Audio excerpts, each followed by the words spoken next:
Assalamualaikum warahmatullahi wabarakatuh. Waalaikumsalam warahmatullahi wabarakatuh. Mari dimulai. Bismillahirrahmanirrahim.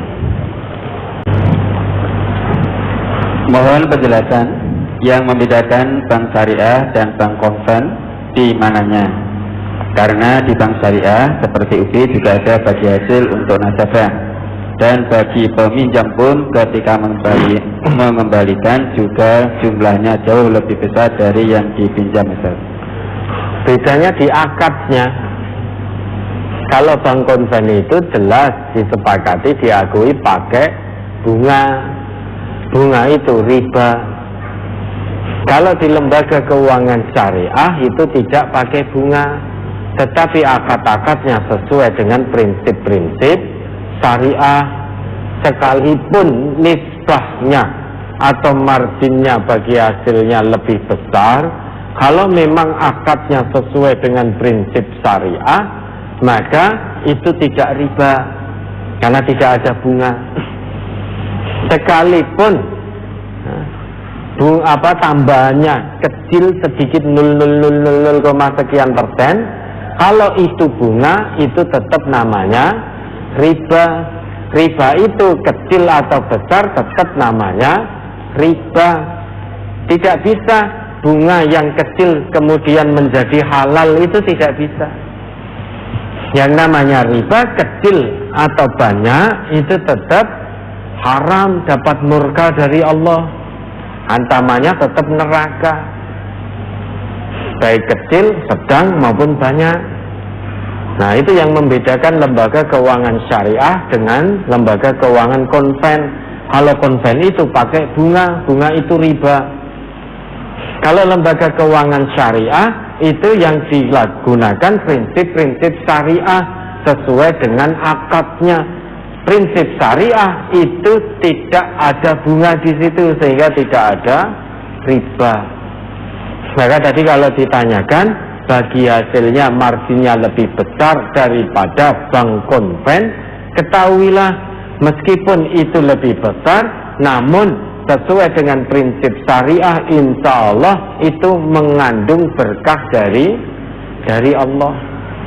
Meskipun itu kecil, namun kalau itu bunga, itu riba, ketahuilah itu mengandung murka dari Allah.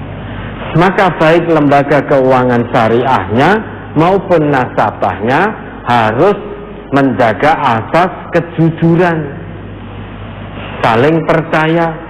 Wong namanya nisbah bagi hasil, namanya bagi hasil kalau ada hasilnya dibagi. Kalau tidak ada hasilnya ya sabar dulu, nanti kalau ada hasilnya. Bagi nasabah jangan menipu.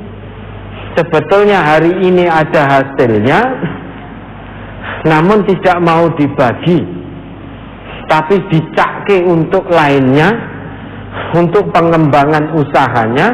Satu hari bangkrut. Ketika bangkrut datang ke UB, usaha saya bangkrut, padahal bulan yang lalu ada hasilnya. Tetapi karena tidak jujur, maka hasil kalau untuk bayar nisbah bagi hasil eman-eman, lebih baik untuk nambah modal dulu. Nanti semakin berkembang hasilnya semakin banyak, padahal sudah punya kemampuan untuk bayar UB di bulan yang lalu.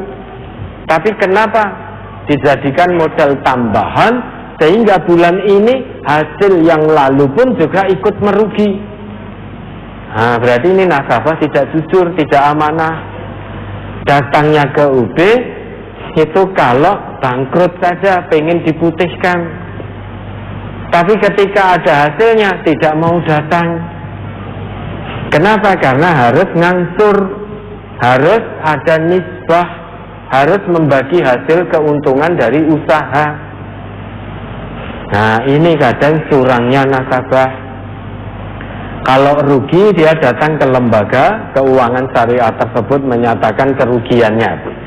Tapi kalau tadi meneng we,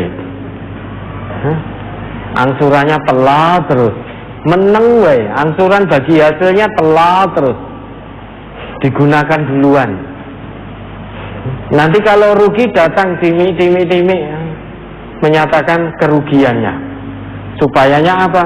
Kalau ini lembaga keuangan syariah, kalau rugi berarti orang yang dibagi. Minta pemutihan. Padahal kemarin ada badine, Ning tidak mau membagi badi itu. Maka lembaga keuangan syariah dan nasabah harus semuanya amanah. Muktaman, jalankan amanah itu.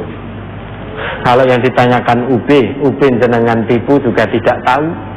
Dengan datang menyatakan kerugian kebangkrutan, UB juga tidak tahu kalau seandainya bulan yang lalu itu ada hasilnya yang harus dibagi dengan UB. Ya. Tapi meski UB bisa ditipu, namun Allah tidak bisa ditipu.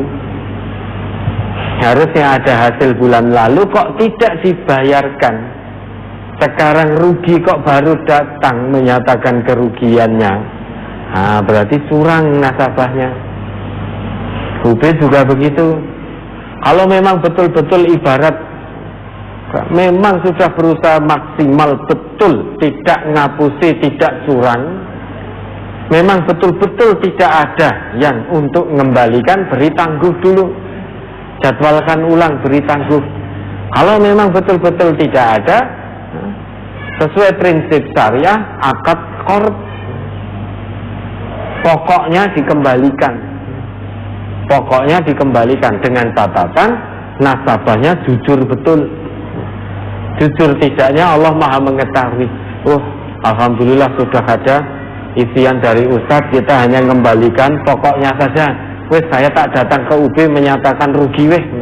Itu Allah Maha mengetahui.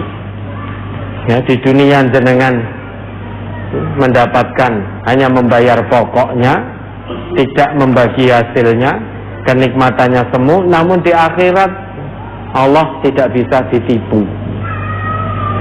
Sehingga yang membedakan yang syariah dan konven itu di akadnya. Kalau yang syariah, insya Allah sudah tidak ada bunga, tidak ada riba. Perkara masih ada praktek ribawi, itu sudah urusan mereka yang ngurusi mengatasnamakan syariah dengan Allah. Kita sebagai orang awam kalau sudah diberi penjelasan dan mereka mengatakan 100% syariah, bismillah, berusaha ke arah syariah, nahnu bura'um minadz zimmah, kita terlepas dari tanggung jawab di hadapan Allah. Kewajiban kita sebagai orang awam tinggal memilih secara maksimal lembaga keuangan syariah. Maka warga NTA tinggalkan lembaga keuangan yang konven. Pilihlah fattaqullah mastata'tum, pilih lembaga keuangan yang syariah. Jenengan akan, lah bagaimana ini untuk jualan online? Karena transfer kemudahannya ada di konven. Kalau memang lembaga keuangan syariah belum punya layanan yang mudah untuk jualan online, maka itu keadaan darurat. Tapi insya Allah saat ini lembaga-lembaga keuangan syariah sudah menyediakan layanan itu, sehingga mau transfer apapun untuk usaha insya Allah mudah. Kalau itu sudah ada, maka pilih yang syariah sebagai wujud maksimal kita dalam mentaati Allah. Fattaqullah mastata'tum. Sekali lagi,